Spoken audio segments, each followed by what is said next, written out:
সরাসরি পিছনে চাপ দিয়ে একবার মাইরা দিছে, 4 জন মারা গেছে অ্যাক্সিডেন্টে, ড্রাইভার সহ 4 জনই মারা গেছে। কিন্তু মুরগি গাড়ি যারা চালায়, সারা রাত চালায়, 100 থালে 150 রান দেয়। এইভাবে ট্রাক্টারে দাঁড়ানো চাল ওরা আপনার মুরগি গাড়ি ফলো করতে পারে নাই, এই জন্য চাপ লাগছে, 4 জন হলো মারা গেছে। এখন কি খালি শুধুমাত্র মুরগির গাড়ি আলার দোষী ছিল, নাকি রাত্রেবেলায় যে বাসের গাড়ি দাঁড়াইছিল এখন ধরুন মুরগির গাড়ির দোষ কিবে, টাকালার দোষ কিবে, এটা কিন্তু আমি বলতে পারবো না।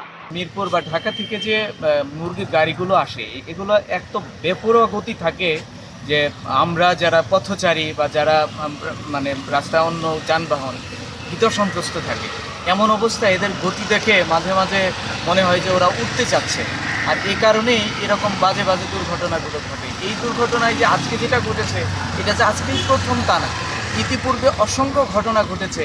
এই যতগুলো বড় বড় দুর্ঘটনা ঘটেছে সব কিছুর পেছনে, এই সবগুলো দুর্ঘটনার পেছনে এই মুরগির গাড়িগুলো। তাই আমার মনে হয় যে এগুলোকে নিয়ন্ত্রণ করা উচিত। কী কারণে এরা এমন বেপরোয়া গতিতে চালায় সেটা আমার অজানা। আমার মনে হয় যে এই গাড়ির গতিগুলোকে নিয়ন্ত্রণ করা খুবই জরুরি। না হলে আজকে যে ঘটনা ঘটেছে এটা ছোট ঘটনা হবে, এর থেকে অনেক বড় ঘটনা ঘটতে পারে।